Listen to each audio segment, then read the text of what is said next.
देखें भी तो क्या देखें तुम्हारे सिवा, चाहें भी तो क्या चाहें तुम्हारे सिवा, मांगे भी तो क्या मांगे तुम्हारे सिवा। जी हाँ, नमस्कार, स्वागत है आपका हमारे इस YouTube चैनल पर। मैं मुनमुन श्रीवास्तव आपका हार्दिक अभिनंदन करता हूं।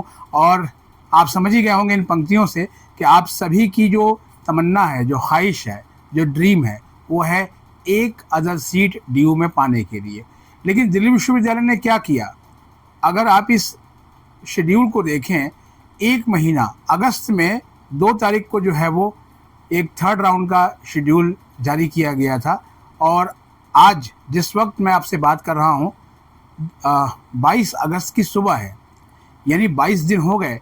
और जो अभी जो प्रक्रिया अपनाई गई है वो जाके 30 अगस्त को, यानी इस महीने के ख़त्म होने से एक दिन पहले कंप्लीट होगी। यानी कि ये लगभग 1.5 राउंड, मैं इसको 1.5 राउंड ही कहूँगा, इस 1.5 राउंड को कराने में दिल्ली विश्वविद्यालय ने पूरा लगभग महीना खींच दिया।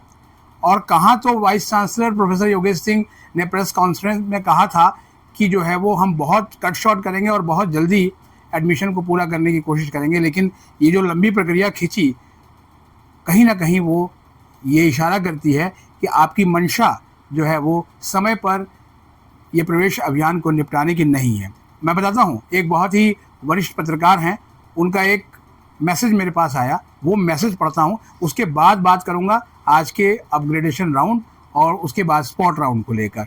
उनका ये मैसेज है, one more chance, due has a big DU has a big, but its strategies of admission process needs application of more mind. Nowhere in the world one has come across such long drawn out admission process, especially those universities that proud itself in many years of existence.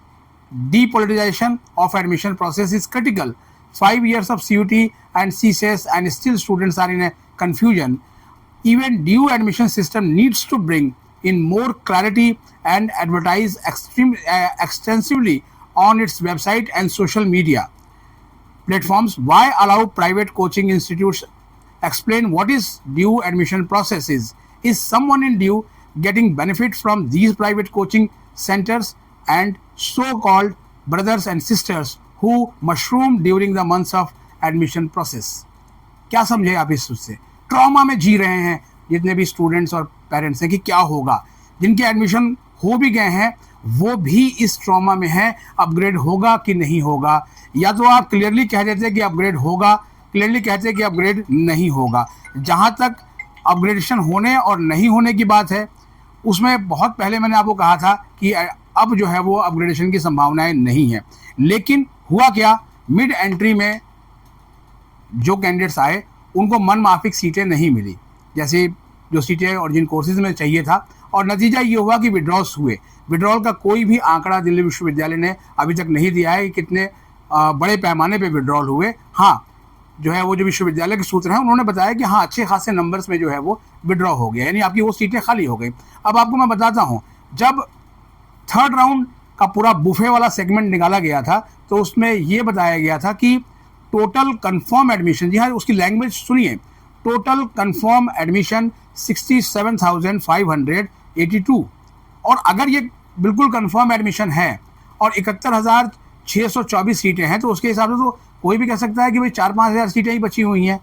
लेकिन विश्वविद्यालय के प्रवेश शाखा ने ये नहीं बताया कि कितने स्टूडेंट ऐसे हैं जिन्होंने अपनी सीट को फ्रीज किया है, क्योंकि फ्रीज करने के बाद भी उन्होंने विड्रॉ किया है। ये भी एक जो है वो आंकड़ा निकल के सामने आया है। और यही सारा जो डोलड्रम है उसने एक रास्ता बना दिया अपग्रेडेशन के लिए।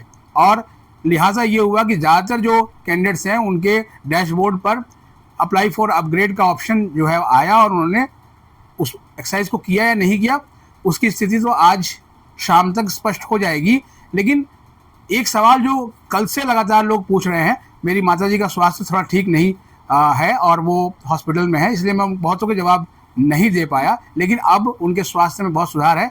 मैं आप सबसे निवेदन करूंगा कि उनके लिए प्रार्थना करेंगे वो जब जल्द से जल्द ठीक होकर घर आ जाएं। लेकिन सवाल यह है कि एडमिशन की सेहत को भी सुधारने की बहुत ज़रूरत है। ज़रूरत इसलिए है क्योंकि आपने जो सुपर न्यूमरी कोटा राउंड निकाला उसमें कम सीटें आपने अलॉट की, उस पर आते हैं।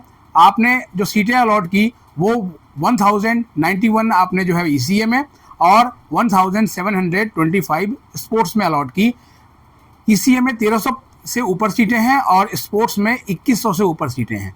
तो जाहिर बात है कि पहले ही सीटें कम अलॉट की गई, तो इसमें अपग्रेडेशन की संभावनाएं तो हैं और बीते सालों में ये होती भी रही हैं, तो उनको तो अपग्रेड मिलेगा ही मिलेगा।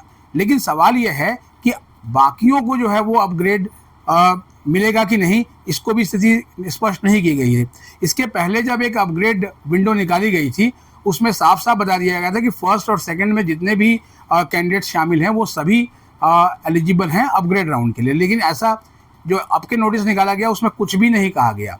यानी बिल्कुल एक प्रक्रिया ऐसी जो बिल्कुल हवा में है, हवा में बातें जैसे होती है ना, हवा में बातें की गई कि आपका ये अपग्रेड है, लिहाजा जो है वो जैसा उनको सलाह दी गई जैसा वो वैसा ही स्टूडेंट मान के चलते हैं। आज हम ये उम्मीद कर रहे हैं कि जिसने भी अपग्रेड के लिए अपना आवेदन दिया हुआ है अदर देन सुपर न्यूमरी कोटा, तो उनमें से भी कुछ 1000 को अपग्रेड जो है वो ज़रूर मिलेगा। क्यों? क्योंकि सीट्स जो खाली हुई हैं वो सीट्स ही उनके हिस्से में जाएंगी। क्योंकि जो अपग्रेडेशन मांग रहे हैं जाहिर बात है वो मिड एंट्री में ही आए थे, और मिड एंट्री में जो आए थे उसकी कट ऑफ ऊंची थी और उनकी कट ऑफ ऊंची थी, और जो इसके पहले की जो कैंडिडेट्स हैं जिनको सीट मिली हुई है फर्स्ट राउंड में उनकी भी कट ऑफ ऊंची थी। लेकिन उनको अपग्रेड शायद नहीं मिलेगा। विश्वविद्यालय के सूत्र यही बताते हैं अपग्रेड जो है वो जो थर्ड राउंड में जिनको सीटें मिली हैं वही उन्हीं को अपग्रेड मिलेगा। अब देखना यही है कि जो शाम के 5 बजे जो अपग्रेड राउंड की लिस्ट आती है उसमें कितनों को अपग्रेडेशन मिलता है, क्योंकि उसके बाद फॉर्मेलिटीज पूरी होंगी। और आप देखिए 22 तारीख की शाम को अपग्रेडेशन का रहा है, उसके बाद 25 तारीख को वैकेंट सीट आएंगी, उसके बाद भी प्रक्रिया शुरू होगी और वो जाकर 30 अगस्त को जो है पूरी होगी। इसके बाद स्पॉट राउंड 1 लिखा हुआ है और इससे कयास लगाए जा रहे हैं कि जब ये 1 लिखा गया है तो 2 भी आएगा। अब सवाल ये है कि बहुत से लोग ये चाहते हैं कि वो विड्रॉ करके इस राउंड में आ जाएं।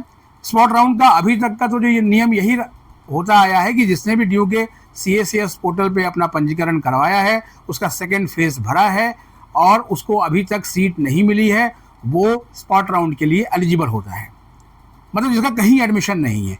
कहीं का मतलब है रेगुलर कॉलेज में, ड्यू के रेगुलर कॉलेज में SOL और NC वेब मोड नहीं, वहाँ पर एडमिशन नहीं है, वो एलिजिबल है स्पॉट राउंड के लिए।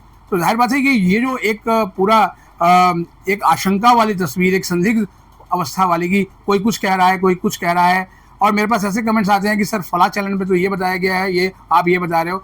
देखो जो यहाँ बताया जा रहा है वो एज पर दिल्ली यूनिवर्सिटी की वेबसाइट, उनके नोटिस और जो विश्वविद्यालय के सूत्रों से बात करने के बाद जो चीज़ें निकल के आती हैं वो बताया गया है। तो कोई अपने हिसाब से क्या बता रहा है उस पर हम नहीं जाएंगे। हम सिर्फ इतना यही कहेंगे कि आज अपग्रेडेशन राउंड का रिजल्ट आना है।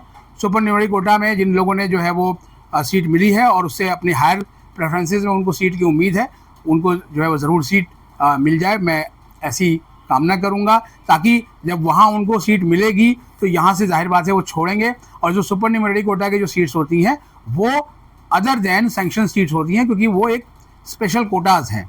तो यहाँ पर भी कुछ और रास्ते बनेंगे तो कुछ और बच्चों को भी एडमिशन मिल सकता है। फिलहाल तो इसलिए मैंने कहा कि भाई चाहें भी तो क्या चाहें तुम्हारे सिवा। अब तो ये ड्यू को चाहना है कि क्या वो इस अंतिम पड़ाव तक पहुंची एडमिशन प्रक्रिया में अधिक से अधिक स्टूडेंट्स को सीट देने की एक व्यवहारिक कोशिश करेगा, क्योंकि सीट तो आपकी मेरिट के हिसाब से ही मिलने हैं। अब मेरिट कितनी लगाई जाएगी, कई कमेंट्स में पढ़ रहा था कि सर सेकंड राउंड के बाद जब थर्ड राउंड आई थी उसके पहले जो कट ऑफ थी उसमें मेरे 2 मार्क्स कम थे, किसी ने कहा मेरे 5 मार्क्स कम थे, तो क्या हमें मिलेगी? तो कट ऑफ वहाँ से नीचे लेके आएंगे, नई कट ऑफ बनेगी या क्या? इसके बारे में कहीं कुछ भी नहीं है। और इस पूरा जो राउंड निकाला गया उसको लेकर भी इंस्ट्रक्शन बहुत क्लियर नहीं है, सिवाय यही कि आपको स्पॉट राउंड में जो सीट मिलेगी वो फाइनल होगी, आप विड्रॉ नहीं कर पाएंगे 24 तारीख की रात को 11:59 के बाद। तो ये सब सारे पुराने ही नियम हैं, क्योंकि जब कोई राउंड चलता है तो आपका जो डैशबोर्ड है वो पूरी तरह से फ्रीज कर दिया जाता है उस राउंड के लिए, तो कोई इसमें नई बात नहीं है। लेकिन मुझे लगता है कि जो प्रक्रिया इस बार अंबेडकर यूनिवर्सिटी दिल्ली ने अपनाया कि उन्होंने 1 से 2 दिन ही दिए फीस जमा करने के लिए और फटाफट एडमिशन किए, वो निश्चित रूप से जो है वो एक मिसाल बनेगी, क्योंकि AUT की जो एडमिशन प्रक्रिया है वो बहुत लेट शुरू हुई और उनकी प्रक्रिया जो है काफ़ी पहले कंप्लीट हो गई। कहने वाले ये कहेंगे कि दिल्ली विश्वविद्यालय एक अथाह समुद्र है, अंबेडकर यूनिवर्सिटी बहुत छोटी सी है, लेकिन वहाँ पर जो है स्ट्रेटजीज ऐसी बनाई गई कि उनके एडमिशन्स लगभग पूरे हो गए और अब उनका जो है वो ओरिएंटेशन हो रहा है और उम्मीद करते हैं कि वहाँ इस बार जो है वो अच्छी परफॉर्मेंस रही होगी। इस बारे में वहाँ के अधिकारियों से बात करेंगे। फिलहाल तो आज सभी को आपको बधाई कि आप सब जो है वो आज अपना अपग्रेडेशन लेने में कामयाब हों, जो चाह रहे हैं कि बस उन्हें एक आदर्श कॉलेज अपनी पसंद का और सीट मिल जाए जिससे उनकी भी तमन्ना पूरी हो जाए। हम ईश्वर से ये निवेदन करेंगे कि वो उनकी ख्वाहिश को पूरा करें। आप अपने सवाल कमेंट बॉक्स में लिख दें और उम्मीद करेंगे कि जो इस चैनल पर अभी नए आए हैं उस चैनल को सब्सक्राइब कर लें और अपने दोस्तों के बीच शेयर करें। मिलते हैं एक और एपिसोड के साथ, तब तक के लिए नमस्कार।